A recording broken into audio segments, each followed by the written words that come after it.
Hi there, Malcolm here for my 330th Booktube video, and today I'll be bringing you a review for Carl's Doomsday Scenario by Matt Dinian, and this is book 2 of Dungeon Crawler Carl. And I listened to this on Audible by Jeff Hayes of Sound Booth Theatre, which frankly I think is the best way to enjoy this series, and if I were to ever read it off the page I would hear it in Jeff's voice, because what an amazing job these guys did. Now, I'll leave a link to my review for book 1 in the description box down below. Go and check out what I thought of book 1. Spoiler, it was really good. Now, book 1 followed Carl on levels 1 and 2 of his dungeon crawl adventure. Book 2 features just the third floor, where he's left the tutorial stage behind and it's now for real. However, it's pretty serious on the first 2 floors, where the majority of humanity was pretty much wiped out. Now, this one, Carl and Princess Donut, in theory, have to go through more of the same, and this was a concern I did have with the series when I learned that it wasn't just a one-off book, it was a series, and we go through floor by floor by floor. Is it going to be a rinse and repeat of them running down corridors, blowing the crap out of stuff, levelling up and getting XP, and then fighting more powerful bosses? And so there's always that level of, yes, they're getting more powerful, but everything else is getting more powerful. Is this going to get tired quick? And I can thankfully say, so far, no. For a start, we introduced quests. He goes through 2 quests in this one, as well as all the usual stuff, and there's a lot more going on with the behind the scenes politicking. Certainly it's a huge response from what happened in the first book, from one of his talk show appearances during another talk show appearance on this case, which has massive ramifications for a lot of what's going on. So that's really interesting that there are multi-tiers to this story. It's not just this idiot running around in his boxer shorts just trying to survive along with his cat and their pet velociraptor Mongo. But there's an awful lot more going on, and I think that's a really interesting way of keeping this story fresh, rather than just a rinse and repeat. And speaking of the bog standard dungeon crawler stuff, you know, he's getting loot boxes, he's getting achievements. Now, at the beginning of this book, he's having to choose his race and class, along with Donut, and the opening of the book is literally a huge discussion as to what race should we be, what class should we be, and what the benefits of this one are, what the benefits of that one. And in theory, that sounds really boring, but actually, I love it when he gets achievements. You know, I love the new achievement announcement and what's he going to get and the reward. Reward or not? It's a loot box. What's in it? What's he got? What's he got? What's he got? Is it useful? Is it a bunch of crap? I love that. You know, I'm not collecting these myself. I'm not playing this game, but it feels like I am. I feel like I'm involved and invested. And, you know, his winnings are my winnings in that way. And like I say, during this whole class and race thing, this is really important. You know, would you permanently change what species you are on a whim?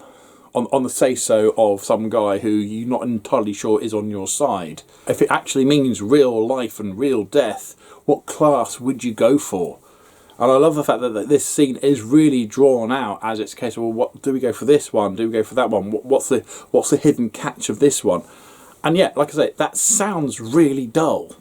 And it does go on, but it's really interesting, and it's really grounded in the survival of this guy. You know, he's not playing a role-play game. He's not booted up the computer. He hasn't got pencil and paper in front of him. He's literally standing there in his bare feet in boxer shorts and what's left of his jacket, looking to try and survive the next 16 floors potentially, and having heard that no one's got past floor 15, whatever it was.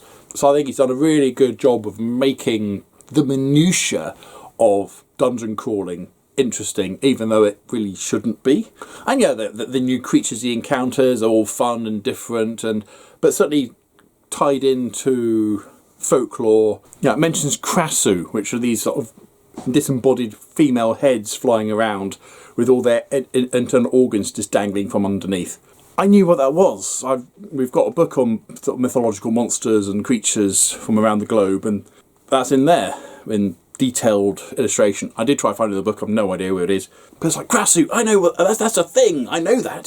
So that was really exciting. And the floor itself is also different to the last 2. The last 2 were very much tunnels, caverns, chambers and all that sort of standard dungeon crawler thing, whereas this floor is more of a landscape. It's got towns dotted around, and a lot of the action takes place within each of these towns and villages, where there are guild halls, there are shops.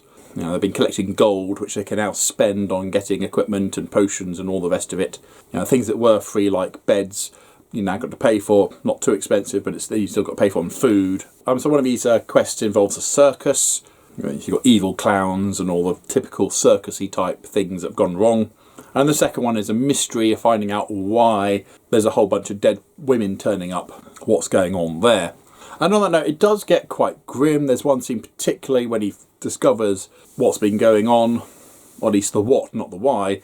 And yeah, that's grim. So if you are a bit queasy, if you don't deal with body horror very well, then a couple of scenes you might want to skip through quite quickly. I think there's the one warning I should give about the Dungeon Crawler books is, yes, it feels like a computer game or RPG game turned into a book, but there's a heck of a lot of swearing in here. There's an awful lot of nudity and violence and body horror. This is definitely an adult series. But the other beauty about this series so far is it is funny. It doesn't matter if I've listened for 5 minutes or half an hour, I am chortling away. There's always something that makes me laugh. There's quips, there's jokes, there's a situational comedy, and the scenarios that this poor chap and his cat and his dinosaur find themselves in. And we also start learning a little bit more about some of the other crawlers. We don't get their point of view. We are very much focused on Carl's adventure. Yeah, it's told from his point of view as he's telling you, the listener or the reader, in person about what's going on or what he's thinking. It's a narrative that talks to you. They're now getting congregated into populated areas. They're going to bump into other dungeon crawlers who are on their own journeys. Some who are hostile, some who are less hostile. But we don't know who we can trust, if we can trust anybody. So, we're getting more complex storylines, we're getting more characters getting involved. But there's also some ongoing mysteries as well. There's a character in the first book who was what's going on with her. She's not really featured in this one, so that's not been resolved yet. But there's something definitely going on there. And of course, this whole behind-the-scenes politicking, there's something going on. Highly recommend the series so far, certainly in the first 2 books. Really eager to get onto book 3. I'm just going to wait for another credit from Audible, so I'm listening to something else at the moment. Can't recommend this enough, particularly if you do listen to it by Sound Booth Theatre, who I think do a fantastic job with it. So there you go. Have you read Carl's Doomsday Scenario? What did you think of it? Comments down below, please, but of course try to avoid spoilers for those who haven't read it, and certainly don't talk about any of the subsequent books. And as usual, if you have nothing else to say, then please keep it to yourself. Thank you. Don't forget to like, subscribe, and other YouTubey things if you want. And until next time, see you later.